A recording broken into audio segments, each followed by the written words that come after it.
The first principle in the science of getting rich.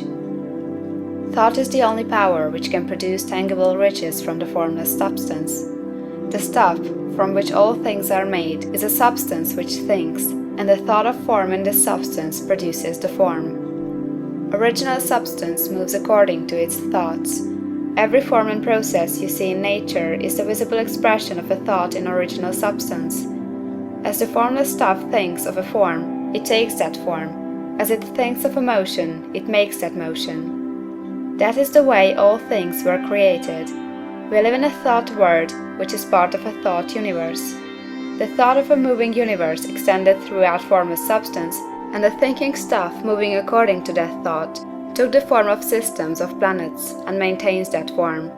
Thinking substance takes the form of its thought and moves according to the thought. Holding the idea of a circling system of suns and worlds, it takes the form of these bodies and moves them as it thinks.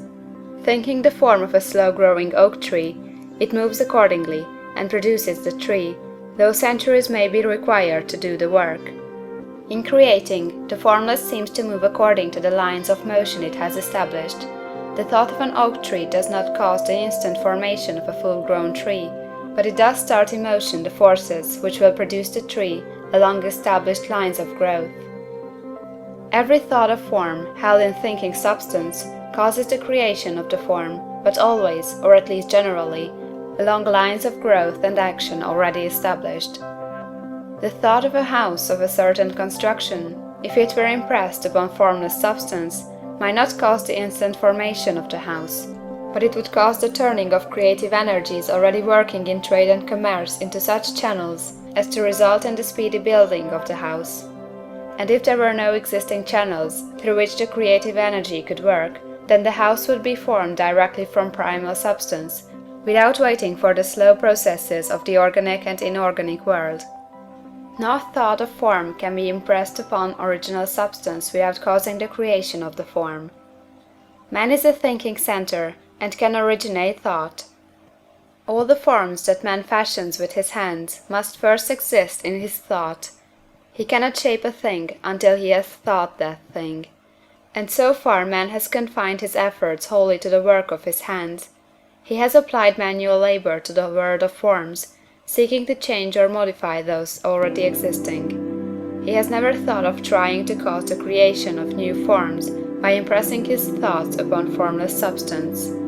When man has a thought form, he takes material from the forms of nature, and makes an image of the form which is in his mind. He has so far made little or no effort to cooperate with formless intelligence, to work with the Father.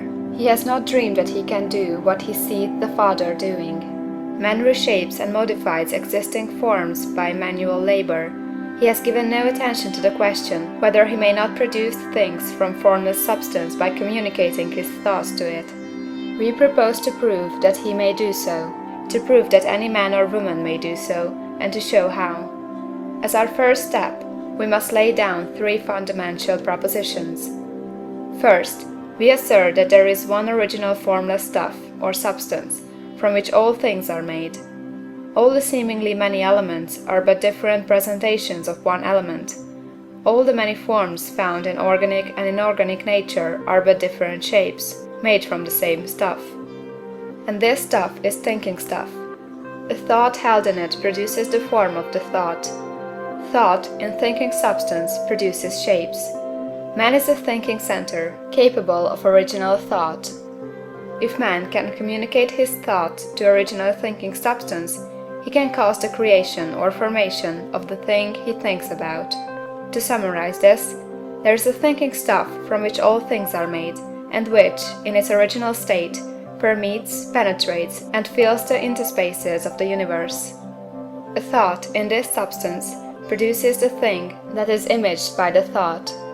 Man can form things in his thought, and, by impressing his thought upon formless substance, can cause the thing he thinks about to be created. It may be asked if I can prove these statements, and without going into details, I answer that I can do so, both by logic and experience. Reasoning back from the phenomena of form and thought, I come to one original thinking substance, and reasoning forward from this thinking substance, I come to man's power to cause the formation of the thing he thinks about. And by experiment, I find the reasoning true, and this is my strongest proof. If one man who reads this book gets rich by doing what it tells him to do, that is evidence in support of my claim. But if every man who does what it tells him to do gets rich, that is positive proof until someone goes through the process and fails. The theory is true until the process fails, and this process will not fail, for every man who does exactly what this book tells him to do will get rich. I have said that men get rich by doing things in a certain way, and in order to do so, man must become able to think in a certain way. A man's way of doing things is the direct result of the way he thinks about things. To do things in a way you want to do them, you will have to acquire the ability to think the way you want to think. This is the first step toward getting rich. To think what you want to think is to think truth, regardless of appearances. Every man has the natural and inherent power to think what he wants to think, but it requires far more effort to do so than it does to think the thoughts which are suggested by appearances. To think according to appearance is easy. To think truth regardless of appearances is laborious, and requires the expenditure of more power than any other work man is called upon to perform. There is no labor from which most people shrink as they do from that of sustained and consecutive thought. It is the hardest work in the world. This is especially true when truth is contrary to appearances. Every appearance in the visible world tends to produce a corresponding form in the mind which observes it, and this can only be prevented by holding the thought of the truth. To look upon the appearance of disease will produce the form of disease in your own mind, and ultimately in your body, unless you hold the thought of the truth, which is that there is no disease. It is only an appearance, and the reality is health. To look upon the appearances of poverty will produce corresponding forms in your own mind, unless you hold to the truth that there is no poverty. There is only abundance. To think health when surrounded by the appearances of disease, or to think riches when in the midst of appearances of poverty, requires power. But he who acquires this power becomes a mastermind. He can conquer fate. He can have what he wants. This power can only be acquired by getting hold of the basic fact which is behind all appearances, and that fact is that there is one thinking substance from which and by which all things are made.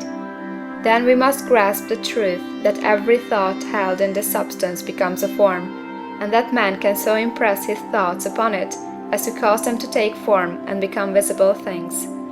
When we realize this, we lose all doubt and fear, for we know that we can create we want to create, we can get what we want to have, and can become what we want to be. As a first step toward getting rich, you must believe the three fundamental statements given previously in this chapter, and in order to emphasize them, I repeat them here. There is a thinking stuff from which all things are made, and which, in its original state, permeates, penetrates, and fills the interspaces of the universe. The thought, in this substance, produces the thing that is imaged by the thought. Man can form things in his thought, and, by impressing his thought upon formless substance, can cause the thing he thinks about to be created. You must lay aside all other concepts of the universe than this monistic one, and you must dwell upon this until it is fixed in your mind, and has become your habitual thought. Read these creed statements over and over again, fix every word upon your memory, and meditate upon them until you firmly believe what they say. If a doubt comes to you, cast it aside as a sin. Do not listen to arguments against this idea. Do not go to churches or lectures where a contrary concept of things is taught or preached. Do not read magazines or books which teach a different idea. If you get mixed up in your faith, all your efforts will be in vain. Do not ask why these things are true, nor speculate as to how they can be true. Simply take them on trust. The science of getting rich begins with the absolute acceptance of this faith.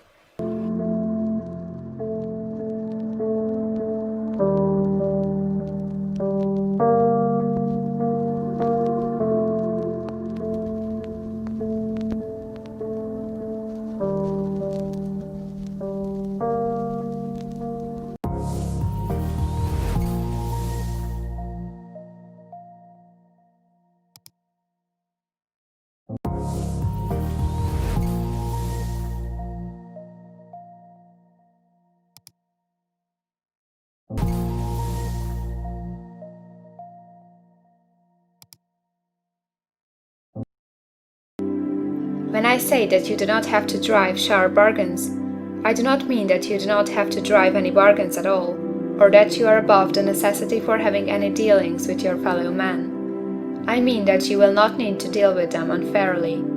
You do not have to get something for nothing, but can give to every man more than you take from him. You cannot give every man more in cash market value than you take from him, but you can give him more in use value than the cash value of the thing you take from him. The paper, ink, and other material in this book may not be worth the money you pay for it, but if the ideas suggested in it bring you thousands of dollars, you have not been wronged by those who sold it to you. They have given you a great use value for a small cash value. Let us suppose that I own a picture by one of the greatest artists, which, in any civilized community, is worth thousands of dollars. I take it to Baffin Bay, and by salesmanship induce an Eskimo to give a bundle of furs worth 500 for it. I have really wronged him, for he has no use for the picture. It has no use value to him. It will not add to his life. But suppose I give him a gun, worth $50 for his furs. Then he has made a good bargain. He has use for the gun. It will get him many more furs and much food. It will add to his life in every day. It will make him rich. When you rise from the competitive to the creative plane, you can scan your business transactions very strictly, and if you are selling any man anything which does not add more to his life than the thing he gives you in exchange, you can afford to stop it. You do not have to beat anybody in business, and if you are in a business which does beat people, get out of it at once. Give every man more in use value than you take from him in cash value. Then you are adding to the life of the world by every business transaction. If you have people working for you, you must take from them more cash value than you pay them in wages. But you can so organize your business that it will be filled with the principle of advancement, and so that each employee who wishes to do so may advance a little every day. You can make your business do for your employees what this book is doing for you. You can so conduct your business that it will be a sort of ladder, by which every employee who will take the trouble may climb to riches himself, and given the opportunity, if he will not do so, it is not your fault. And finally, because you are to cause the creation of your riches from formless substance which permeates all your environment, it does not follow that they are to take shape from the atmosphere and come into being before your eyes. If you want a sewing machine, for instance, I do not mean to tell you that you are to impress the thought of a sewing machine on thinking substance until the machine is formed without hands, in the room where you sit or elsewhere. But if you want a sewing machine, hold the mental image of it with the most positive certainty that it is being made, or is on its way to you. After once forming the thought, have the most absolute and unquestioning faith that a sewing machine is coming. Never think of it or speak of it in any other way than as being sure to arrive. Claim it as already yours. It will be brought to you by the power of the Supreme Intelligence acting upon the minds of men. If you live in Maine, it may be that a man will be brought from Texas or Japan to engage in some transaction which will result in your getting what you want. If so, the whole matter will be as much to that man's advantage as it is to yours. Do not forget for a moment that the thinking substance is through all, in all, communicating with all, and can influence all. The desire of thinking substance for fuller life and better living has caused the creation of all the sewing machines already made, and it can cause the creation of millions more, and will, whenever men set it in motion by desire and faith, and by acting in a certain way. You can certainly have a sewing machine in your house, and it is just as certain that you can have any other thing or things which you want, and which you will use for the advancement of your own life and the lives of others. You need not hesitate about asking largely. It is your Father's pleasure to give you the kingdom, said Jesus. Original substance wants to live all that is possible in you, and wants you to have all that you can or will use for the living of the most abundant life. If you fix upon your consciousness the fact that the desire you feel for the possession of riches is one with the desire of omnipotence for more complete expression, your faith becomes invincible. Once I saw a little boy sitting at a piano and vainly trying to bring harmony out of the keys, and I saw that he was grieved and provoked by his inability to play real music. I asked him the cause of this vexation, and he answered, "I can feel the music in me, but I can't make my hands go right."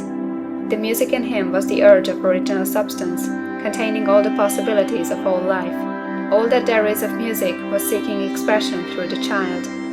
God, the one substance, is trying to live and do and enjoy things through humanity. He is saying, I want hands to build wonderful structures, to play divine harmonies, to paint glorious pictures. I want feet to run my errands, eyes to see my beauties, tongues to tell mighty truths, and to sing marvelous songs, and so on. All that there is of possibility is seeking expression through man. God wants those who can play music to have pianos and every other instrument, and to have the means to cultivate their talents to the fullest extent.